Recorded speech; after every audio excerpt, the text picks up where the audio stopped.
Hey there everybody, welcome back to The Binger. The Arrowverse has slowly expanded over the years to become a beacon of superhero TV. These shows are no stranger to crossovers, and now that we know that Crisis on Infinite Earths is the next big storyline, there are multiple theories about what could go down. The potential for cameos is brighter than the Flash's heat signature. These ideas span across space and time, so let's take a look at what we can expect from this monumental event. One thing is for sure, no matter which way this goes down, it's not going to be without casualties.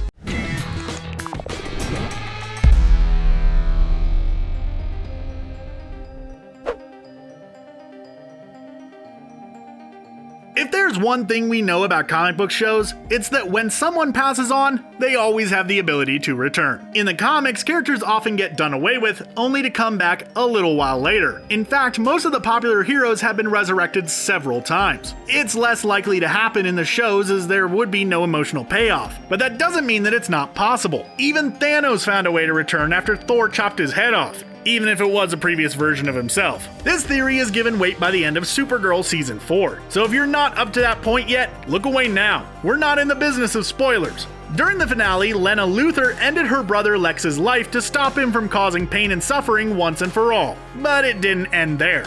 The Anti-Monitor returns to Lex's body and starts to wave a hand over him with cosmic energy. This suggests that the villain isn't really gone for good. Why else would such a scene be included if not to hint at future events? Since Crisis is such a big storyline, adding a few of the staple big baddies would give it a little extra something, that's for sure. Plus, who doesn't like seeing someone crop up we thought was gone for good? They're evil. It's what they do. A silly thing like being slain isn't going to keep a good villain down for very long.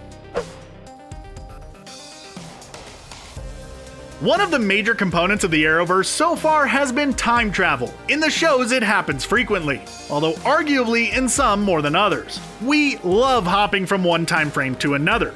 It really keeps us on our toes. Barry Allen has gone back to change the timeline so often that we've kind of lost count, while Supergirl has gladly accepted help from the Legion of Superheroes. Legends of Tomorrow loves time travel just as much, if not more so, than its fellow Arrowverse shows. This group of ragtag do-gooders keep all the threats to the timeline at bay, so when Crisis goes down, they're likely to be on the front line. While it's certainly what they do best, that doesn't mean they can't use a little help from time to time. With a threat as powerful as this, it's all hands on deck. Taking all that in consideration might finally see the Legion and the Legends team up to use their collective might to save the day once and for all. That kind of collaboration would go down like a spoonful of sugar, wouldn't it?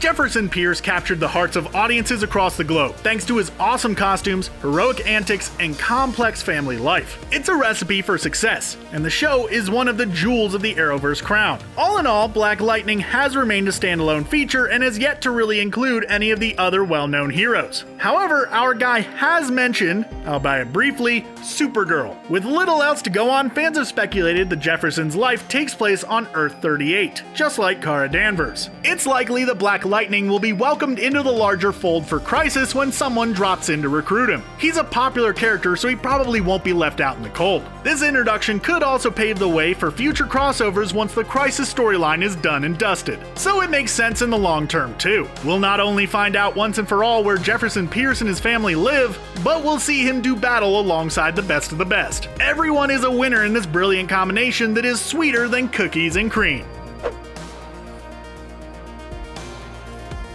Nothing is ever straightforward in comic books, so why should they be that way in their respective shows? Timelines and different versions of the same Earth are all over the place. It's just the way that it is, the same way that the sky is blue. At least, it is on our planet. By now, we all know that there are different versions of the same characters scattered across the Arrowverse. But could we see some old favorites return? It's easy to push the days of Smallville to the back of our minds when we've got these updated versions of Clark and Lex. We may be more focused on the newer editions of these two DC powerhouses, but let's not forget how much we love the older ones. Tom Welling and Michael Rosenbaum did so well with their portrayals of the enemies that fans would do anything to see them reappear. The actors would likely be up for it, and it would gain some serious viewing numbers for the CW. If there's a way to reinsert them, it would be in this storyline. Even if it's just for one episode, we'd pay good money to see it. Batman and Superman are two of the DC's oldest, most loved heroes, so it only makes sense that their female counterparts are equally prized. When Ruby Rose was cast as the female Dark Knight, the reaction was mixed. In fact, she got such a hard time from fans that she ended up deactivating her social media for a while. However, that hasn't stopped her from giving the part her all. Rose first appeared as Kate Kane in the Elseworlds crossover event. Here, audiences got a taste of the mutual respect that Batwoman and Supergirl have for each other, which is spurred on by the friendship of their cousins. That's Clark Kent and Bruce Wayne for those of you who need it spelled out. Now that Crisis is rearing its ugly head and Batwoman has officially premiered, it's probable that we'll see Kara and Kate team up again. There really isn't anything better than two powerful femmes taking names and kicking butt. The Anti-Monitor could have his work cut out for him if this is the case. We certainly wouldn't want to be in his shoes, but he may be able to give as good as he gets. Oh, Oliver Queen. He's given us so much over the last 7 seasons of Arrow that it's hard to imagine a world without him in it. He's the billionaire playboy that turned into one of the biggest vigilante superheroes our screens have ever seen. At the end of season 7, we saw Oliver pack up and head off to an unnamed place with the Monitor to train for the war against the Anti-Monitor. Given that Arrow's season 8 will be the final season of the show, it's highly likely that Oliver Queen will perish in this event. In fact, we've had confirmation of that as we've seen Oliver's headstone, which shows the year of his passing is 2019. While this is less of a theory and more of a certainty, we don't know for sure how it's going to go down. Seeing as Oliver has been the backbone of the Arrowverse, it would be great to see him go out with a bang. Perhaps he's the one to deal the final blow to the Anti-Monitor, sacrificing himself for the greater good. Whichever way he goes, just make sure you've got your Kleenex handy. He won't go softly, it'll be Tony Stark levels of tragic. In the last season of Supergirl, Superman and Lois flew away to Argo City to safely welcome their unborn child. This could be an important piece of information, considering their son is Jonathan Kent. In the comics, Jonathan Kent has a key part to play in preventing Crisis. It starts in 2015's Convergence, when the family of 3 managed to escape the clutches of a deranged Flashpoint Superman. Towards the end of the story arc, Superman, Lois, and their son travel across time to stop Crisis coming to fruition and save the original multiverse. It's a complex way for things to play out, but given that Jonathan's birth has already been set up, this theory could definitely have some merit. Fans would love to see the appearance of Superboy, and if anyone's going to have a fighting chance at beating this thing, it's Superman. In the original story, Clark and Lois's universe is destroyed, so Brainiac offers to send them to whichever one that they choose.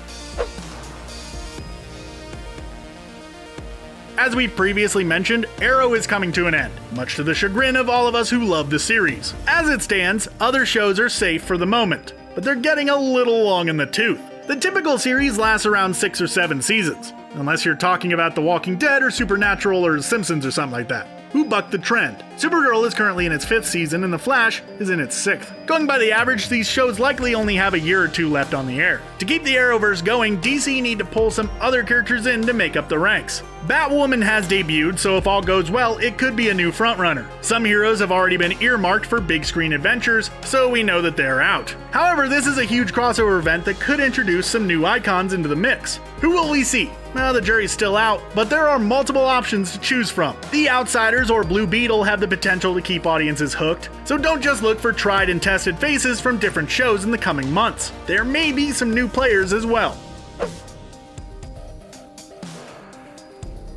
This theory is kind of a continuation from the last, but with a little added seasoning. Back in 2017, DC launched REBIRTH, an initiative that returned the universe to one like how things were before the Flashpoint storyline. They were keen to point out that nothing was thrown away or erased, but it simply relayed the groundwork for the future of the universe. One theory popular among fans centers on the inclusion of this type of scenario either during Crisis or directly afterwards. This could see new heroes coming in to pick up where Oliver Queen left off, or secondary characters stepping up. Martian Manhunter or Vixen could leave their sidekick status behind to shuffle into the spotlight. On the flip side, it could bring new characters in, or reassert the importance of those still left behind. As Crisis is the biggest crossover event of its kind so far, it would make sense to make the most of it. This storyline could do for DC what Endgame did for Marvel, aka shake things up and create a new world order. And there you have it. What do you think?